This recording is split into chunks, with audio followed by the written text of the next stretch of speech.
Olá família, tudo bem? Como estão vocês? Estão se cuidando? Cuidando da saúde física, saúde psíquica, da saúde emocional? Saindo para a rua só o necessário, usando máscara, o álcool? Então, voltando às nossas dimensões, né? As nossas dimensões humanas, que eu abordei no nosso último vídeo, e foi a dimensão do nosso corpo, a dimensão psíquica e a dimensão moral, né? E aí nós podemos também chamar o moral aqui de espiritual, né? Então a gente tem aí cuidados a serem tomados com nossa alimentação, com nossas atividades físicas, com o nosso sono, é verdade? Com a roupa que a gente precisa também. Acordou, tira a pijama, bota uma outra roupa, para dar aquela sensação de que o dia começou, não é verdade? Então a gente precisa estar atento aí a esse cuidado com o corpo. Também precisamos estar atento ao nosso alimento, né? Ao intelecto, ao nosso emocional, com o que a gente vai alimentar, né? O nosso intelecto. Quais são as notícias que eu vou ver? Quais são as conversas que eu vou me envolver? Ao que é que eu vou dar atenção? Que emoção eu vou buscar desenvolver em mim? Né? Então, sempre eu posso escolher aonde, né, e com o que eu vou me envolver. Então, é importante para isso que a gente esteja atento às nossas dimensões humanas, para que, para cada uma delas, eu saiba qual é o melhor alimento.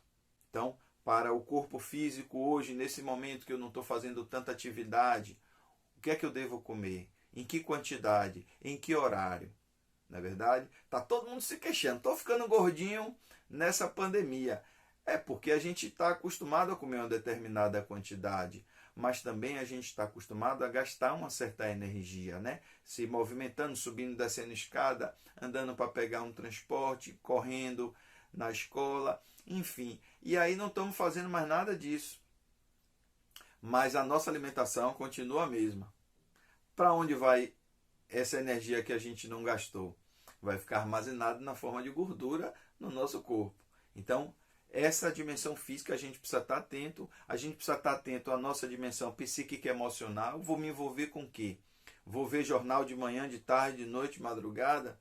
E ficar ali envolvido naquelas energias negativas de medo, de pânico, de pavor, né? A gente precisa estar atento ao que a televisão ela vende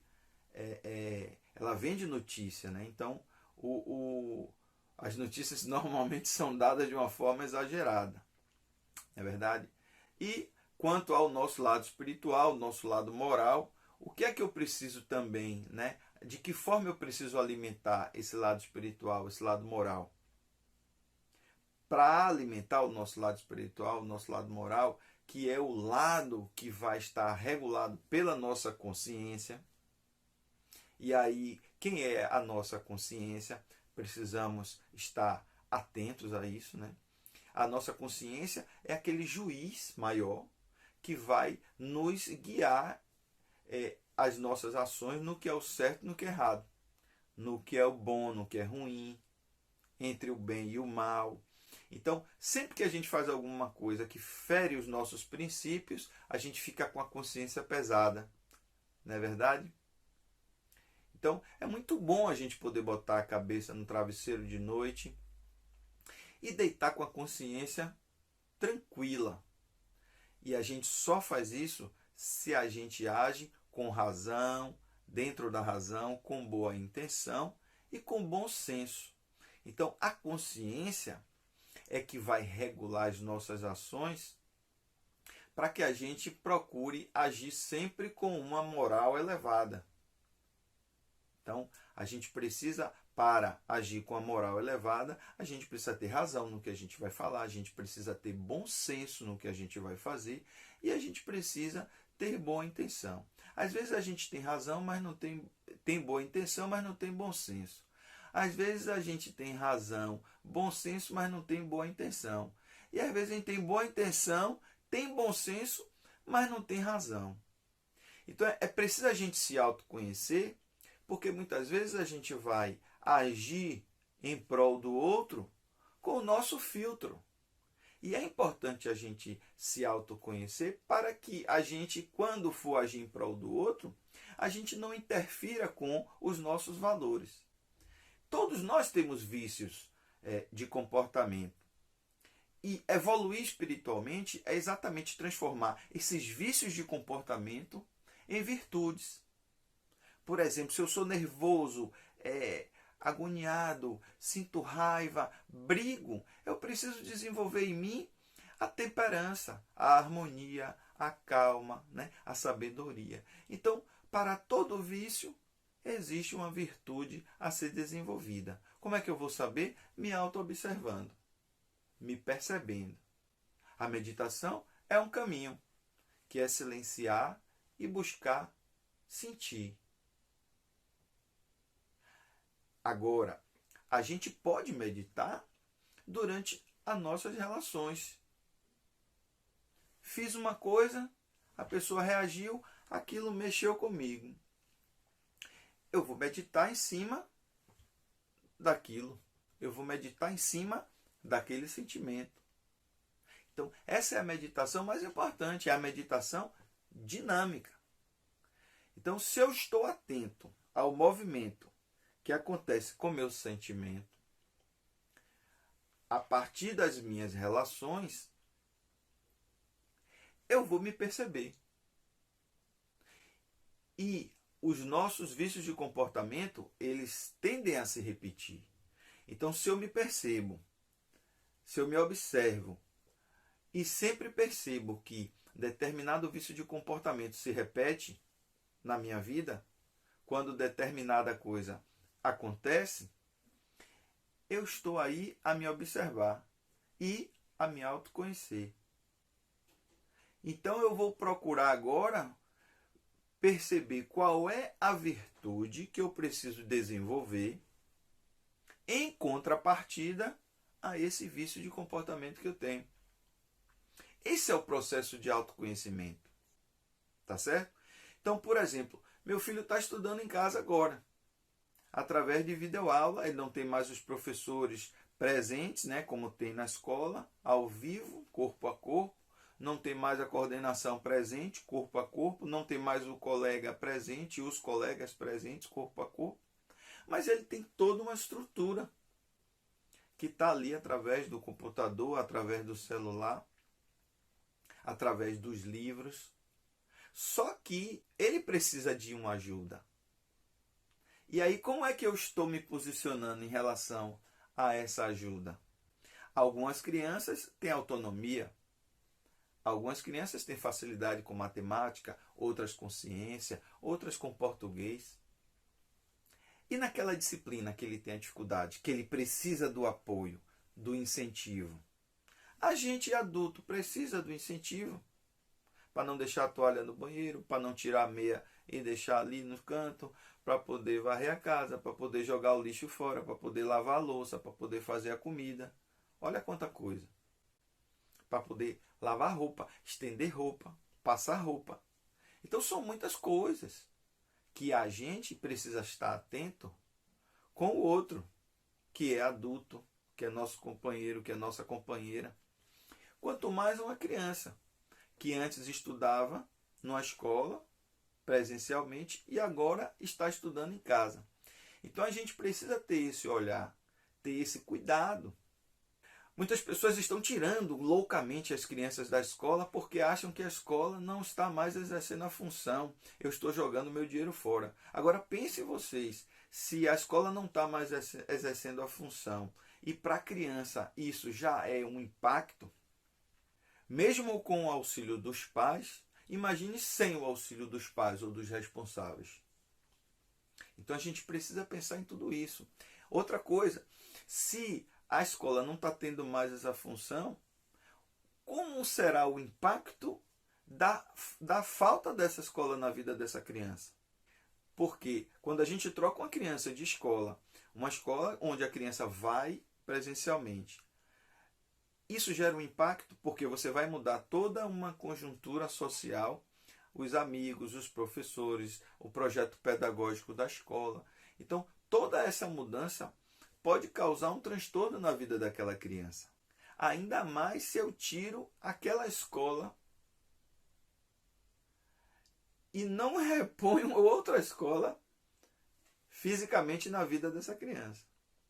Porque, querendo ou não, a escola virtual, ele já tem uma referência da escola física. Então, essa escola física, virtualmente na vida da criança, ainda é a mesma escola. Ainda que interagindo de uma forma diferente, mas é a mesma escola. Com seus princípios, com seus valores, com seus projetos, com o seu projeto pedagógico. E aí, de repente, eu acho que a escola não está mais exercendo a função dela e tiro o aluno da escola. Às vezes a criança, ela não quer estudar, mas ela também não tem a consciência da importância da escola na vida dela e nem do impacto que vai causar a escola fora da vida dela.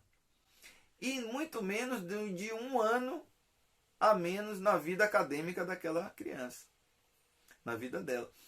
Porque no ano seguinte, todos os colegas dele ou dela, vão estar na série seguinte. E ele vai estar uma série atrás. Então, quando essa ficha cair lá na frente, de que a minha preguiça de estudar foi maior e por isso eu preferi sair da escola nesse momento, aí é tarde, porque não tem mais como voltar ao tempo. Então, a gente precisa estar atento em quais são as escolhas que a gente vai fazer para nosso filho agora e somos nós os responsáveis por eles. Porque o tempo não vai voltar. Por caso a gente perceba que lá na frente a gente não tomou a melhor decisão. Está com dificuldade financeira? Vai negociar com a escola. Eu acho que o pior nesse momento é deixar a criança solta. Sem um compromisso, sem uma responsabilidade. Então,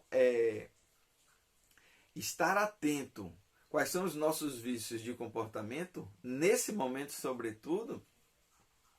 Se eu sou uma pessoa que eu valorizo o dinheiro e eu acho que é uma grande oportunidade agora para eu não gastar a mensalidade da escola, eu posso estar tomando uma decisão para o outro baseado nos meus valores. E não que esse seja a melhor decisão para o outro. Então, é muito importante o processo de autoconhecimento, porque para tudo na vida, quando a gente se auto-observa, a gente vai agir com razão, boa intenção e bom senso. E o nosso pensamento, o nosso sentimento e a nossa ação vai ser integrados. Vão ser integrados. Então, fica aqui a dica de que nós somos um ser trino, que possui um corpo físico, um corpo psíquico, né? E um corpo espiritual, que tem a ver com a qualidade da ação. Tá certo? E que esse ser trino, ele vai agir no mundo em 3 instâncias. Ele vai agir na instância pessoal, na instância profissional e na instância moral ou espiritual. Tá certo? Então, quando a gente se percebe enquanto trindade, quando a gente percebe que tem que agir no corpo para atender nossas demandas, né? Nossas necessidades pessoais, profissionais e espirituais, sempre a gente vai estar equilibrado. Porque se a gente trabalha a vida inteira para atender as nossas necessidades de conforto, segurança, satisfação, prazer, que são nossas necessidades pessoais, e não dá um sentido à nossa vida profissional, quando a gente se aposenta, a gente percebe que a gente não vai levar nada da vida material que a gente construiu para a nossa vida pessoal. E aí a nossa vida perde o sentido de ter existido. Por isso que muitas pessoas, na sua velhice, quando se aposentam, entram em depressão.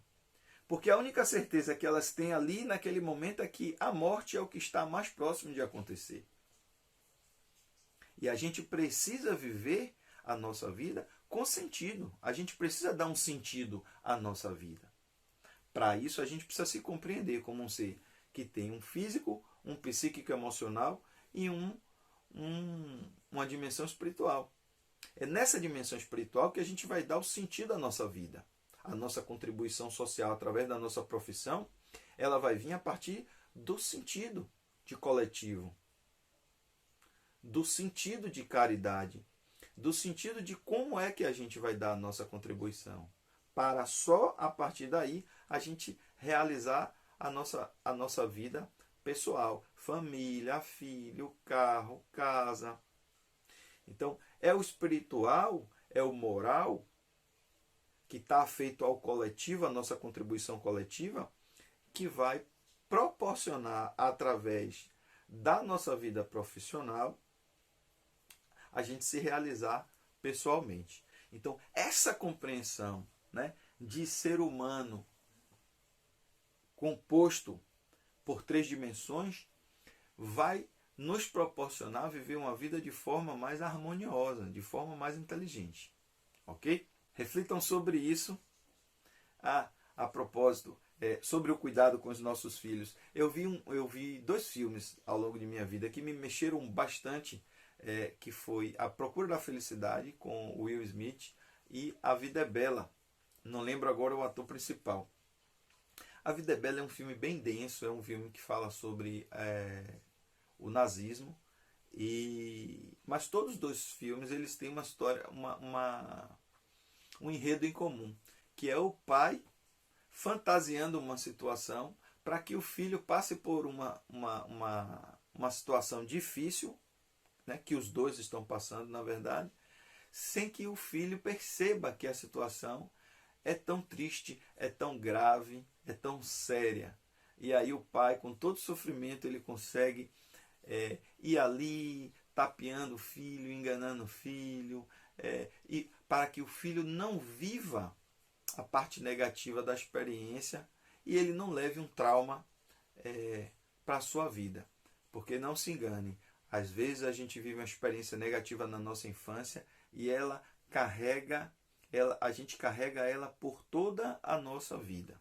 Então é muito importante a gente perceber como é que esse momento está acontecendo para os nossos filhos e a gente precisa buscar fazer com que esse momento seja o máximo de harmonia possível, né? Transformar esse momento num momento de responsabilidade, num momento onde tem a sua seriedade, mas fazer isso de uma forma saudável, né? Buscando criar um clima harmonioso, um clima de informação, mas não um clima de medo, não um clima de pânico, né? Então isso aí tem a ver com a saúde mental da gente. Então, encarar as coisas com tranquilidade, com naturalidade, né? Sendo responsável, mostrando a responsabilidade da situação, mas de uma forma tranquila. Então, como é que a gente está agindo, né, para contribuir com a nossa saúde física, a nossa saúde psíquica, né, que envolve aí o intelectual e a parte emocional, e com a nossa saúde espiritual, tá certo? Fica aí essa reflexão de como nós estamos encarando essa pandemia nas nossas vidas. Um abraço.